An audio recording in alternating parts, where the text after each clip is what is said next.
Hey everyone, how you doing? This is Amon Green, Gourmet Packers all-time leading rusher, and you're watching Packers Total Access Live, your daily source for Packer content. Go Pack, go!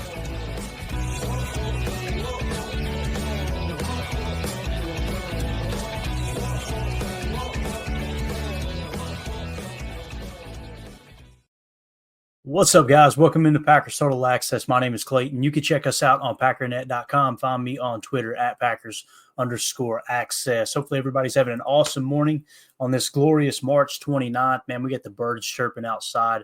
We're supposed to be up around 80 degrees again here in Tennessee today. And the only problem with that is you can hear in the voice is the voice is getting weaker and weaker every day. Been sneezing my head off, so hopefully we'll keep this as professional as this you've come to expect this sucky program to be. But we're going to talk some Packers, talk some draft. We may have some folks join us here in a little bit. I think Tim might be sleeping in a touch. Jacob was supposed to join. We'll see if he slides in here as well. But I see Andres already in the chat. We got Mountain Man Pack in here. We're live on Rumble, X, YouTube, and Facebook. So if you guys would, whatever platform you actually prefer, go ahead and hit like. Feel free to share it, all that good stuff. Make sure you subscribe to the channel as we're getting really, really deep into draft season. We got Jacob joining us now, man. It's been a blast. I've learned more about this draft than any prior year. I think it's because we've got more people involved. Obviously, Emilio helping with the board, Tim giving us his breakdowns, Jacob running through all the information as well. It's just been an absolute blast. If you're one of these people that aren't enjoying the draft this year, man, you're doing it wrong. I'm telling you, this is a fun draft. This is a really, really fun draft because, Jacob, correct me if I'm wrong, maybe you got a different view on it. It seems like some folks are looking at this draft like, well, there ain't a lot of studs at the top, or there's nobody flashy in this draft. I'm looking at the information. I'm watching the tape. I'm going through all of the data, and I'm going, what the hell are you talking about? This draft is absolutely awesome, man. I don't know if it's just where we're knee deep in it now with this particular show or what, but what do you think about this class so far, man? I think it's been a blast.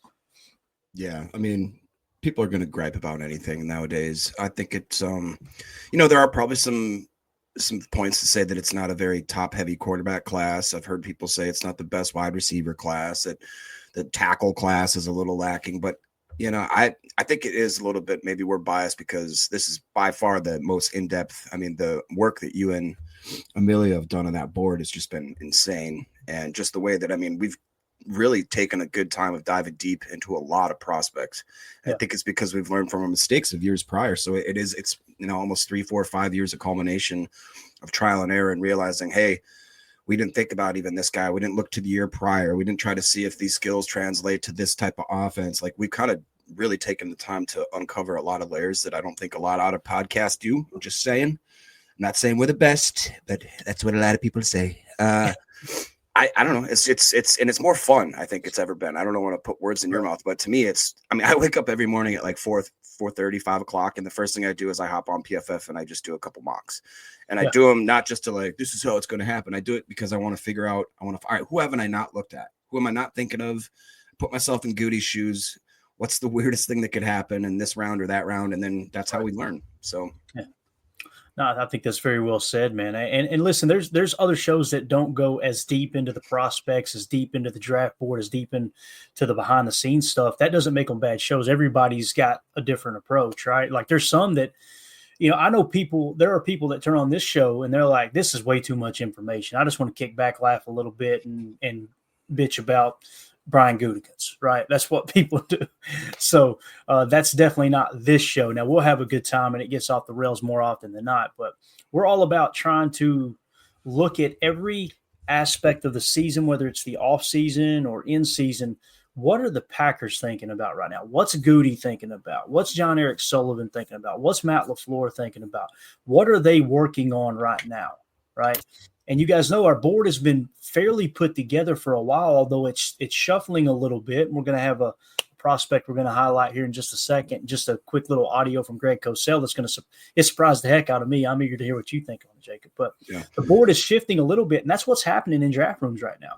The board isn't completely set, right? And they're running through, as many people like to scoff at mock drafts, Jacob, the teams right now you can bet your rear end they're running every scenario of mock drafts. Okay, well, in this scenario, this team taking this position as opposed to the one that we thought before, that shuffles the board up. All right, we need to be thinking about if that happens, do we trade back?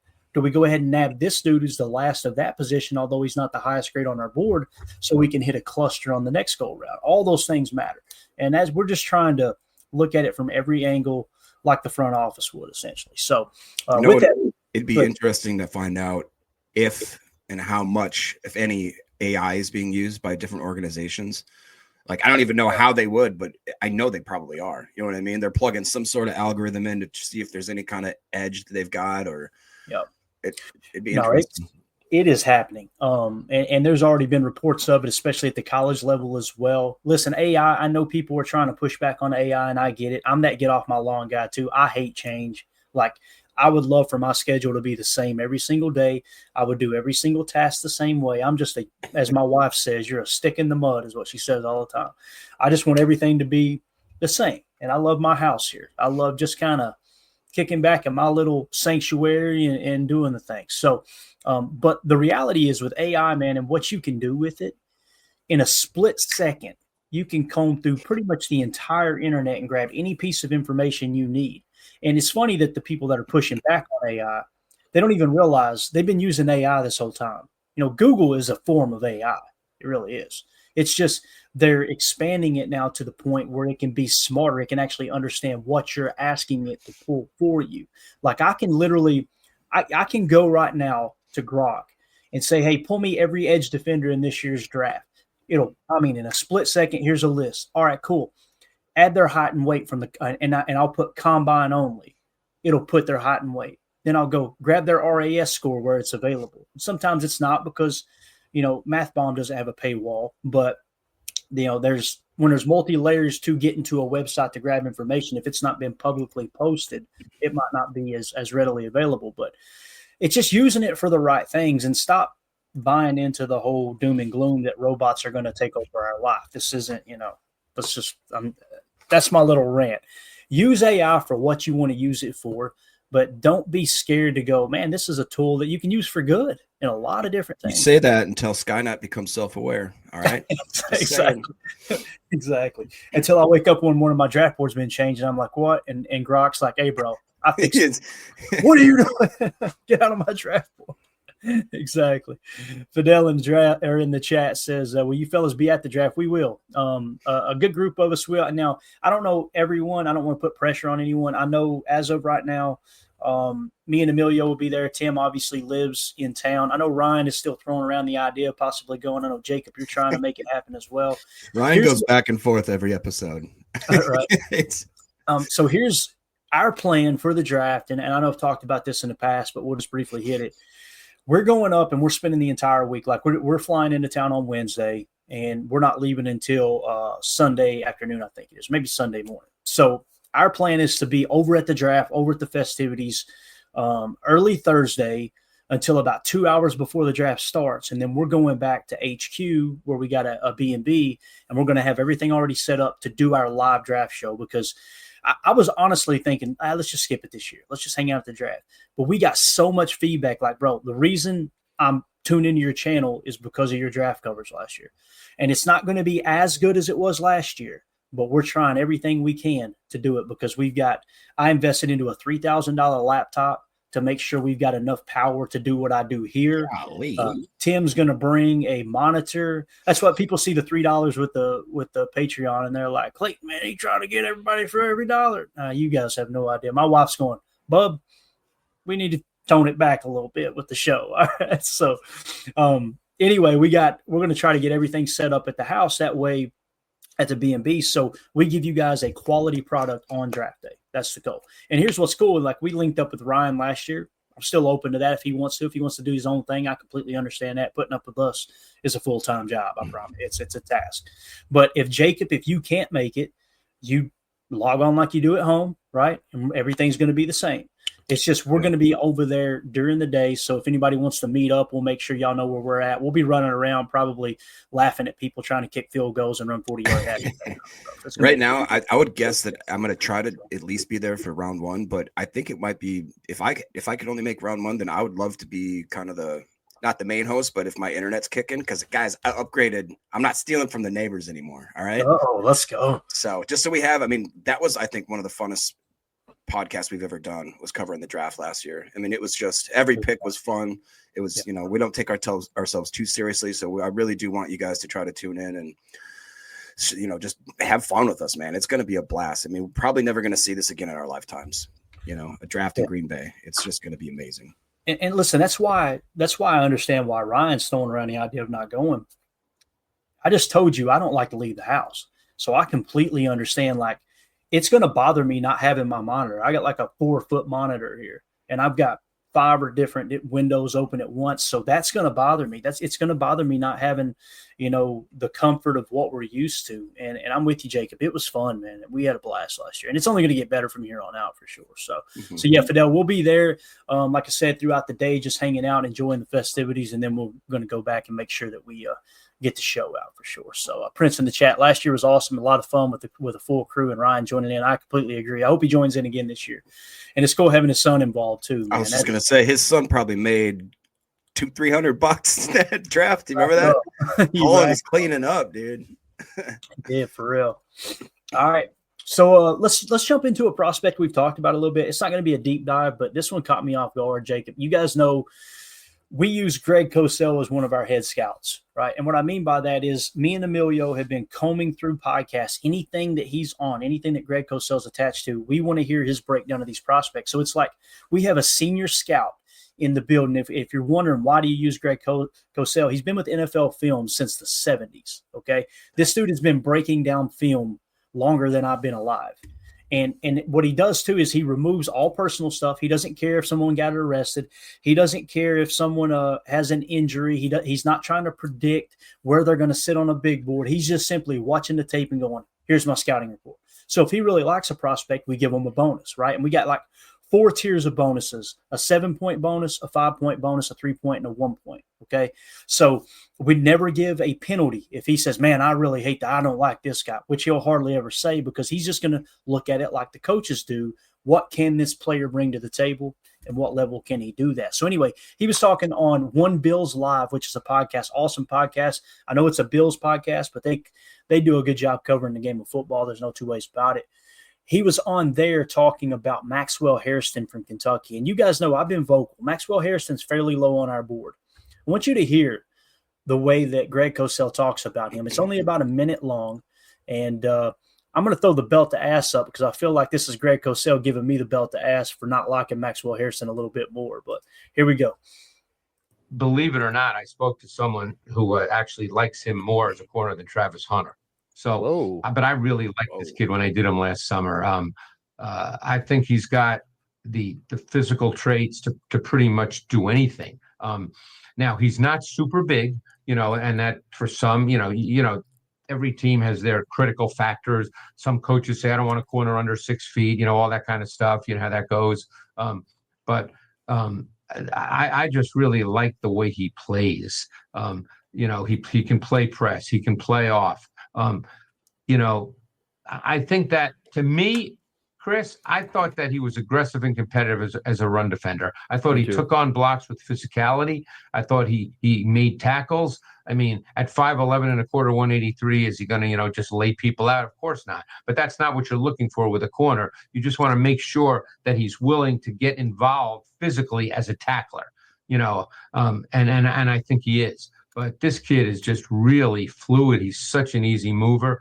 I certainly didn't expect 4.28, but I thought he'd run well. But 4.28 is exceptionally, good for a corner. But he's a player I really like. All right, so there you go again. That's Greg Cosell, as Ross Tucker refers to him as the civilian GOAT, breaking down Maxwell Hairston. Jacob, I had to give him a 5-point bonus from Cosell here on the big board, and he's now up to The 82 spot, it appears, is where he's at now. So he's slowly climbing up our board a little bit. Now, that's probably all he'll get because every single column is filled in. If you were to remove his 2024 PFF grade, he's probably an early second on our board, but instead he's sitting in the 82 spot. Anything you want to add on Maxwell Hairston? I know we've talked about him a little bit. He's a physical freak in terms of quickness, speed, agility, all those things. But like I said, man, PFF last year they were not kind to him before the injury, were they? No, they weren't. I'm going kind of back. He's one of those players I'm just going back and forth on. And listening to Cosell has actually helped me a lot. I actually went back and I listened to every single drop that he's had on the Ross Tucker podcast that I could see in the last month. Yeah.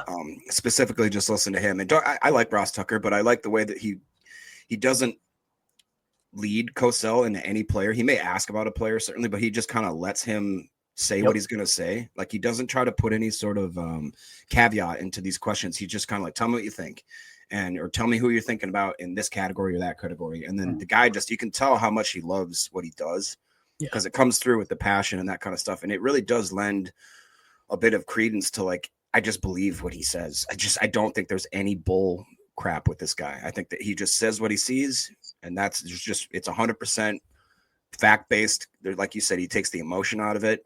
So if he looks at a guy like Maxwell Hairston as being the guy, I mean, what did he mention, that somebody had him over Hunter as the best quarterback? He said, I talked to one scout that had him over Travis Hunter. That's listen, I'm too drunk to taste that chicken. I'm like, right. Right. Yeah, that's wild, isn't it? But it is interesting to see that there is that type of chatter. So it's not just an absolute one-way street where everybody's a like-minded blob. You know what I mean? So we have to think about that. He helps, I think, break down the draft in a way that a lot of, and I hate saying casual fans, but a lot of casual fans would just say, oh, this guy's not going to last past this pick or that pick. There's a lot of nuance, and he's been around the NFL for so long that he understands one guy's board looks completely different from another team's board. It just depends, like he said, what the packages are, what the needs are, how they want to use this player. So it is kind of cool to see that aspect of it. Yeah, and I want to make it very, very clear. You could hear in his voice he did not agree with that guy about Travis Hunter. He was just like, I talked to one guy that liked Maxwell Hairston better than Hunter. So, I've listened to enough of his pods to know that Travis Hunter is probably the top corner prospect on his board. Now, we haven't given Travis Hunter a Greg Cosell bonus because he's kind of sitting where we expect him to be. And Greg wasn't like, wow, this guy's a generational talent. He just kind of speaking of him as he sits, So if he felt like he needed to be higher, he would have, been a little more excited about him. If he thought he was going to be lower, he'd go, I think he's overrated. So, yeah, it's just interesting, like you said, to get everybody's take on all these individual prospects. So, Tim may be joining us here in a second. No rush, Tim. You take your time, but we're in good shape here, man. Go ahead. So I don't know. I have to imagine some really smart, handsome guy named Jacob said that hit that like and share to help other Packer fans find us. I don't know who that guy is. He sounds awesome. But really, honestly, no, all jokes aside, between now and the draft, there's going to be a lot of Packer fans looking for content. If you guys would, I mean, we love it when you like it, but if you could share it, just share it on your Facebook, your X, your Twitter, whatever you want to call it, and just say, hey, if you guys are Packer fans, check us out. We're going to be doing a lot of it. It would help us a ton. Yeah. I would greatly appreciate it. And listen, it's cranking right now. I'm just telling you, like we just hit in the last 28 days, the channel alone, just our little channel here, has gotten over 91,000 views. It is, and what's crazy is like I get these statistics that are emailed to me all the time, and it's like you had 10,000 new viewers this week. I'm like, if half of them had just hit like or subscribed, our channel would blow up. So it is worth mentioning for sure. So Fidel Smith in the chat says, if some guy rolls up on you in a wheelchair, it's me. Don't swing. I'm a friend. Hey, good stuff, Fidel. Look forward to meeting up with that, brother. It's going to be a blast, man. We'll hang out and watch these people, these knuckleheads, like I said, doing the Charlie Brown whiffing on the kicks and busting their arse running the 40-yard dash. Mandy's like, you're going to run an H. I'm like, Mandy, you would have to take me to the hospital. Put a bowl of elk stroganoff at the end and you'll run it. Oh, my God. You kidding me? Maxwell Hairston ain't got nothing. Shoot. Just breaks Dion's record and flip-flops. Greg will still be talking about me on the next pod. You know what I'm saying? This Clayton kid is something else, I tell you. He's no Buckets Goldenberg, but he can really run. Exactly. All right, let's see here. Let's move it along real quick. and keep it in that vein of where we were talking about our top prospect breakdowns. We've had this one on the back burner for a while. You guys have probably already read it. I think we posted it 2 days ago on our Patreon group. Again, another perk to being in the Patreon community is you get access to these the second they're created, and then we'll incorporate them into the show as we go along. So what we've got is edge defenders. And the way I did this, guys, is I went and grabbed the top 7 edge defenders and broke them down. Okay. And this was a real fun write up here. Now, understand some of the stats may be inaccurate. We used AI to pull a lot of it. So if you see something, say something, right, Jake? That's what they always say. Mm-hmm. If you see an error, mention it in the comments over on YouTube, and we'll get that changed. I think last week we had someone, it was the high school that Jacob Bayer went to. The AI pulled the wrong high school, and it was fairly close to where he went to high school. So we were able to change that, and I can edit these articles to get the information out accurate. Also, there are what we call collections over on Patreon. If you click on those collections, if you're a member of just the $3 tier, what you get access to is I'm basically filing all of these articles into specific categories. So if you want to go look at all the offensive linemen prospects, they're all in there. You want to go look at the edge defenders, they're in there. We got it all broken down. There'll be history segments. We'll put all the history articles in there as well. So you can just kind of go back through that. So, all right, top 7 edge defenders. I did this one a little bit different. I thought it'd be fun to kind of mix things up. So here are how they set on our big board 2 days ago. Again, our board's constantly shuffling. It doesn't shuffle that much. So these should be in this, I don't know, a roundabout area on our board. Okay.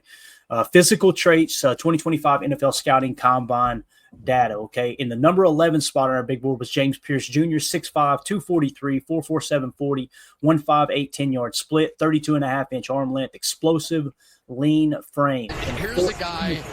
In the 14 spot, we got Mike Green, 6'3", 251, 4.57 40-yard dash, 1.62 10-yard split with 33-inch arms, solid athleticism.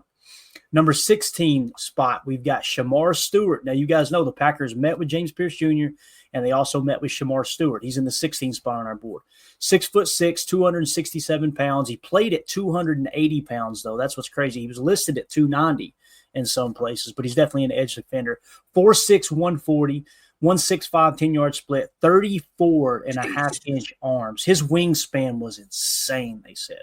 999 RAS with massive build. In the number 18 spot, surprise, surprise, it's another Packers top 30 visit. We talked about him last night. That's Michael Williams. 6'5", 260, 4.73 40-yard dash, 164 10-yard split, 33.5-inch arms, strong, prototypical top edge defender. Number 25 spot, we got Nick Scorton, 6'2". Here's the guy. Untested, all right. An untested 40-yard dash, an untested 10-yard split as of the writing of this article with 32 3/4-inch arms, stocky and powerful is what it says.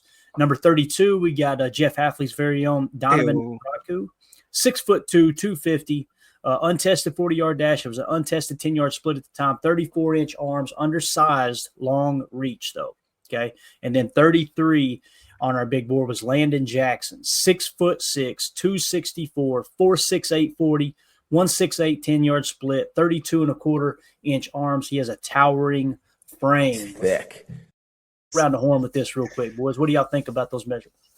You know what pops out to me is that I love Donovan Ezeraku, but I just thought he's just undersized and the Packers wouldn't ever take a stab at him. But you look at the 34-inch arms on a 6'2" frame, that's kind of crazy. Like that dude is a little oddly sized. It must be hard for him to find good shirts. But that to me, it kind of makes up. You know, you look at some of these guys like a Landon Jackson. He's a freak. He's got 32 basically inch arms. He's got Donovan has 2 inches more, which doesn't sound like a lot, but hey, I tell you what, a couple inches makes all the difference. So it's if you can make that first contact, that's half the battle of, you know, that stab, whatever you want to call it. Like it will make a difference to kind of offset that undersize and the height and weight area, I think. Yeah. Tim, I know you're just come on, Tim.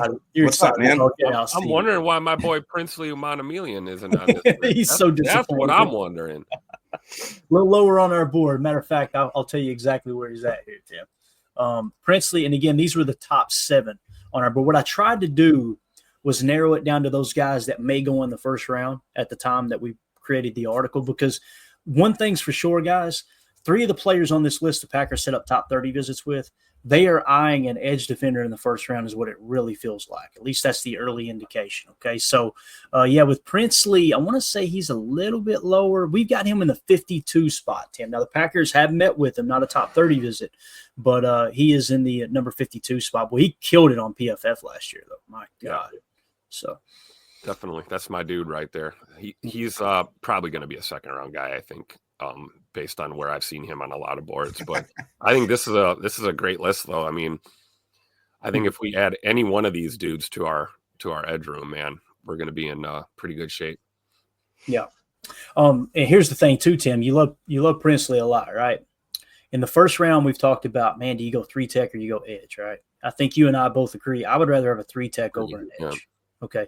Well, you get to the second round. What if Princely and Jaden Higgins are both sitting there? What are you going to do, Tim? Jaden Higgins and Princely are sitting there with the 54 pick. Which one would you take? I got to put you on the spot here, man. I'm going to give you a real shocking answer. With the 54th pick in the draft, the Green Bay Packers take Jaden Higgins, Iowa State. So we like Princely. We just don't like him that much. I mean, if we get a 3-tech first, yeah, I'm more likely to want to go ahead and grab that stud receiver that I've been talking about, for the last 6 months. But I don't know. Shamar Stewart jumps off the tape too. And I do. I like Princely out of Ole Miss. But not as much as I like Jaden Higgins. It's no secret. Prince in the chat says, make it harder. Princely, Higgins, and Amos are all there. That's going to be interesting, man. It's going to be interesting. The answer is always trade back, though, right, Jacob? It's always trade back. Trade back and get that back. It is an interesting group, though, because I agree. I really like Princely as well. I also have kind of a soft spot for Jared Ivey, the opposite edge that not a lot of people have talked about. He was 6'6", 285 according to PFF and had a 90.6 grade last year. So that whole defensive line was absolutely pretty much studs across that Ole Miss. I mean, that Ole Miss lineup, I can't believe those guys didn't win more games because that was just a powerhouse of a team this year. Yeah. Fidel Smith says, only thing that scares me is Shamar Stewart because of his lack of production. It scares us too, man. It does. We talk about all the time, and I don't want to speak for the guys. You guys correct me if you disagree. If I've got 2 prospects, one's a physical freak and the other has way better production, way better results, I'm leaning toward the guy who had the results on the field as opposed to the dude in the underwear Olympics. That's just me. For example, if you look at this list, and I'm glad you brought this up again, you guys, if you see an inaccuracy with the stats, let me know. There may be some in here. I think we got them right. Like Michael Williams, or some sites that had him for like 4.5 sacks. Others had him at 3, so we just tried to do the best we could here, okay? James Pierce Jr., 7.5 sacks, 13 tackles for a loss. That was for 14 games in 2024, according to the system here. Shamar Stewart, 2.5 sacks, 6 tackles for a loss. That was for 14 games at Texas A&M.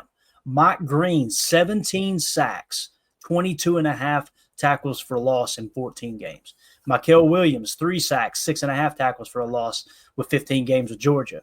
Nick Scorton, 5 sacks, 14 tackles for a loss for Texas A&M in 14 games. Donovan Ezaraku, 16.5 sacks, 20.5 tackles for a loss out of Boston College in 13 games. And Landon Jackson, 6.5 sacks, 9.5 tackles for a loss, Arkansas, 13 games. So with that being said, when you look at the production aspect and where these guys sit on the board for us, if we scroll back up, the big thing that sticks out is look at Mike Green, right? 17 sacks, 22.5 tackles for a loss.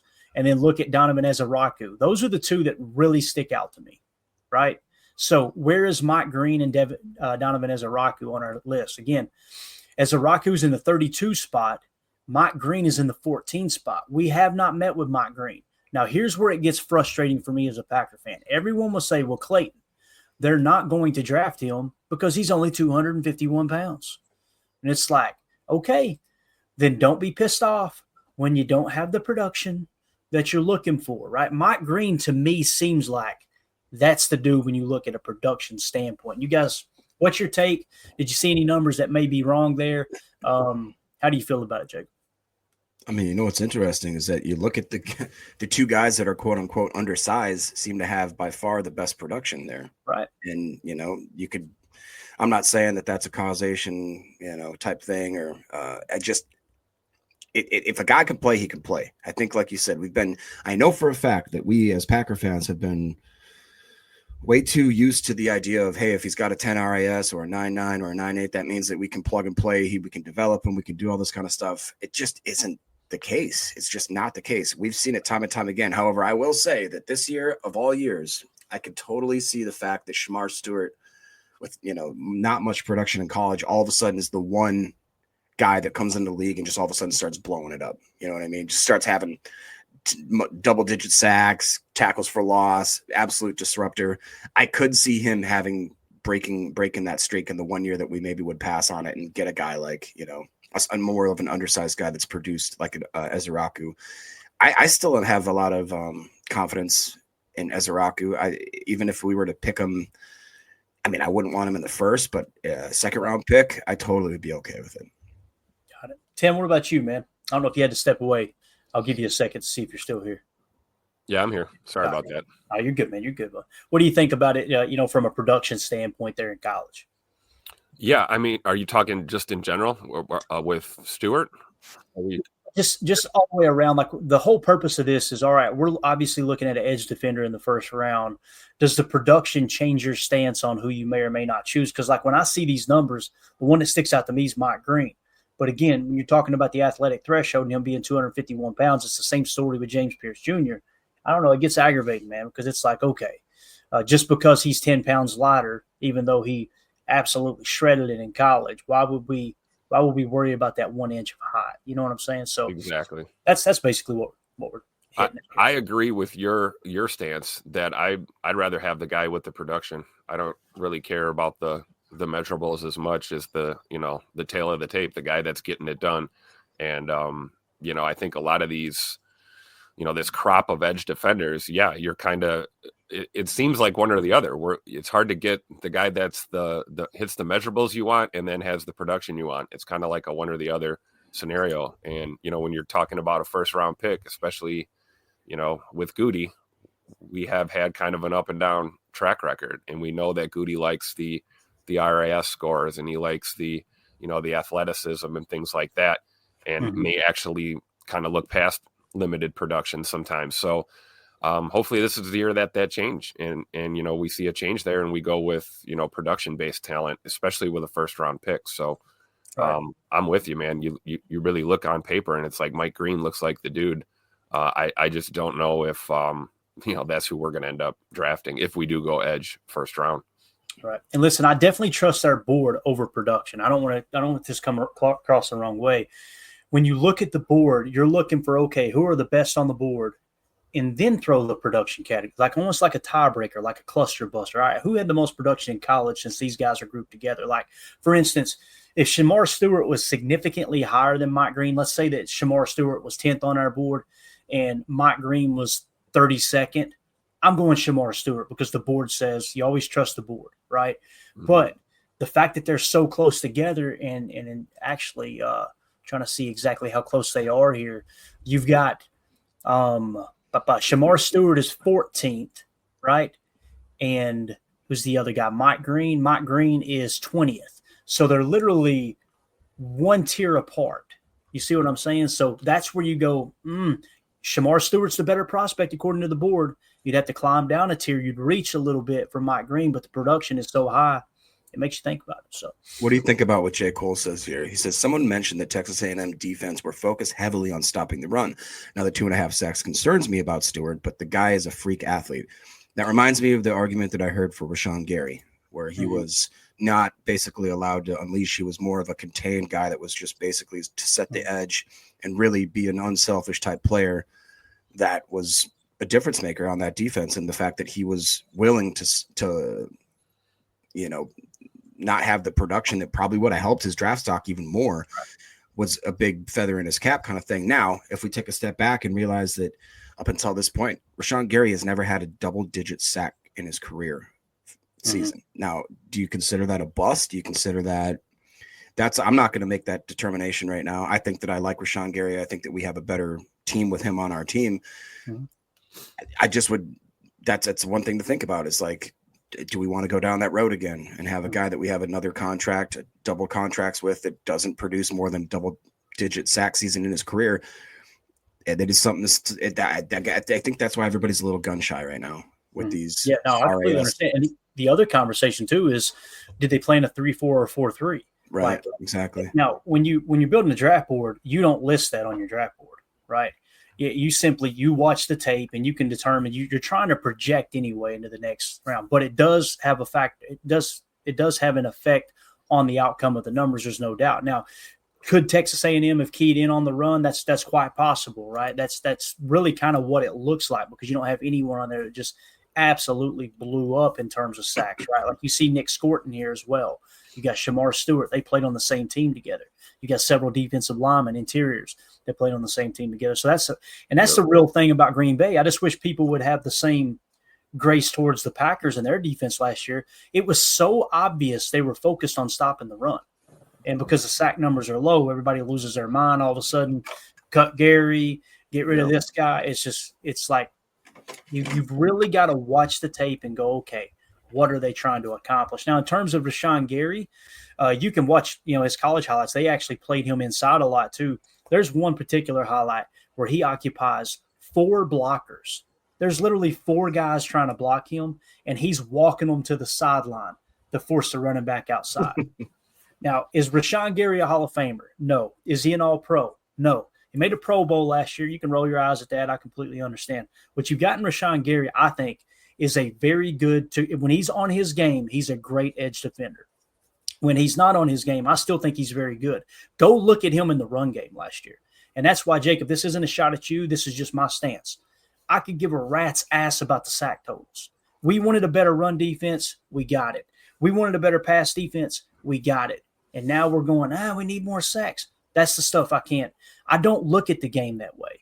That's why, we always say take your eye off the ball, like Pat Kirwan says in his book. If you're just focused on the stat column, if you're just focused on sacks, you're just focused on touchdowns, you're just focused on yards, you're not truly watching what's going on in the game. And I know one of the big arguments that you hear a lot is, well, I just want somebody who finishes. What the hell does that mean? Oh, that means you want more sacks. Got it. Okay. You keep your sacks. I want the dude who's going to pressure, 50% more than the guy with the high sacks and force interceptions. See, you can't mention we had lower sack numbers last year and conveniently not mention how many interceptions we had, right? Because the goal is takeaways and point differential. That's what it comes down to. Again, if I have to choose between 2 players, would you rather have more sacks or less? Of course I want more, but not at the expense of someone who's going to have a lower pressure rate because they're, running wild up the field and they're leaving their gap assignment as well. That's a big problem with Devontae Wyatt. Devontae Wyatt, if they just say, hey, man, you got the freedom, go get the quarterback, he can do that. But they're trying to harness him into keeping his gap integrity so they can keep that run defense, in the top 10, top 5 of the league. And I think that's what's going to put you in a position to win championships. Because if you take that run away and you force a team to be one-dimensional, and now you're playing 7 in coverage with a 4-man rush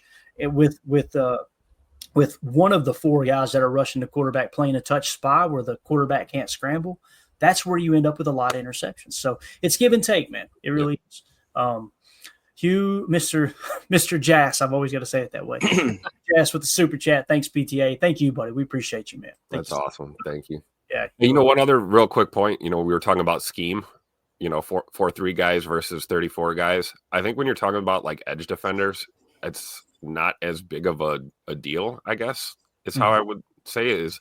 A lot of guys are going to get drafted and they're going to be asked to do things that they weren't necessarily doing in college anyway. And I think with an edge defender, whether you're a 34 guy or a 43 guy, I don't think that's like a huge deal breaker. Like you look at Ezra Raku, he's a 34 guy. Well, that doesn't mean he wouldn't have success in our defense. And I think it's important to remember that and not fixate too much on the schemes that they played, in college. Yeah, definitely. SDM40 says, I must be crazy. I'm thinking the edge room is full and Goot is patient and Covington was hired to fix that room. All of those are great points. You're not crazy for thinking that, SDM40. Just don't tweet it, okay? He's a completed. I'm telling you, the Cash, they come out of the woodwork, bub. It's hilarious. And when you look at the edge room, that's the point I was trying to make, is like the reason I feel like we've got room to go get a 3-tech. TJ Slayton walked in free agency, so you got a void there, right? Kenny Clark's cap number jumps to $30 million next year. You got to make a decision there. So if you go get the 3-tech of the future now, oh, by the way, this is one of the best drafts for 3-tech. You go get a 3-tech now and let him play behind Kenny and work himself into the rotation. You'll make a decision on Devontae Wyatt, whether you want to keep him. And if you hit on an absolute stud at 3-tech, you move on from Kenny, you step in with a rookie contract, you got a better player, you upgraded the position, LVN takes the next step. Rashawn Gary's going to start the decline soon. And some people think it happened last year. I refuse to believe it watching him in run defense. Like, you could just see him keying in on the run all year. He still led the team in sacks. He led the team in pressures. He led all these things. So I think in the next 2 to 3 years, you're going to be moving on from him. That's why they're probably looking at edge in the first round, because 3-tech is so deep. They may go edge first, 3-tech second, then wide receiver in the third. Oh, bye-bye, Jaden Higgins. Exactly. So, and again, we did a really cool article here on Patreon. You can check it out. The picture, I can't remember the title, but the picture will have Elijah Badger from the Florida Gators. We gave you guys 3 wide receivers later in the draft that are like, whoa, these dudes look like the real deal. Elijah Badger was one really late. But, yeah, there's a couple guys on there that I could see Goody going, you know what, let's go edge, let's go 3-tech, then let's go wide receiver. That could be the case as well. Did you guys by chance get to listen to Ryan's pod this morning? I did not yet. He brought back up the probability from basically what I could get. It was that I can't remember what the source was, but it was somebody either in the Packers organization or close to the Packers, blah, blah, blah. But basically said it's basically a well-known fact, a known secret, that the Packers are still actively shopping Jair, and that he's not going to probably be with the team. That's a real thing. That draft. Rob Domofsky put an article out. He talked to sources on both sides. So he talked to someone within the team and someone within Jair's camp. So do you see any credence to the fact that possibly we get another draft pick within the top 50, the top 75? Oh, yeah, maybe absolutely. Basing from and if that's the case, Tim, would you be able to swallow that knife, which I know is going to hurt, if, say, you were to get a draft pick that were to make a Jaden Higgins available or enter 3-tech here? You know what I mean? Something that would at least maybe that would make me feel a lot better about right. Jair getting traded, right? If Goody can finagle a 3rd rounder or something for him, and or multiple picks possibly as a deal, makes a little bit more sense. You know, the thing that scares me is the talk of just like, you know, an outright post June 1 cut or something. That's like what Dennis just said. Yeah, I know, but I just don't see that. That would really suck, honestly, you know, because I feel like you're getting nothing. What do they save, $6 million on the cap or something? Yeah, but if you go post June 1, I think those numbers kind of flip, so you're going to free up even more money post. Okay, more money. All right. Well, what would you rather have, more cap room or extra draft capital? I think Goody would answer that question with both. But both. Yeah, both. It might be one or the other, though. But no, to answer your question, Jacob, that would make, as a Jair fan, it would suck to see him leave. But if we got great value and we brought in, like you said, we got a monster 3-tech out of the deal, plus maybe we add another one of these, you know, upper to middle tier corners. There is some corner talent, you know, in this draft as well. You know, talk about rounding that room out. So yeah, I think if we get some capital for him, I'll be a little bit happier, you know. All right, that's going to do it for hour 1. For those of you listening on the pod, we'll see you on the other side for hour 2, where we will continue the top 7 edge defender conversation. We appreciate y'all.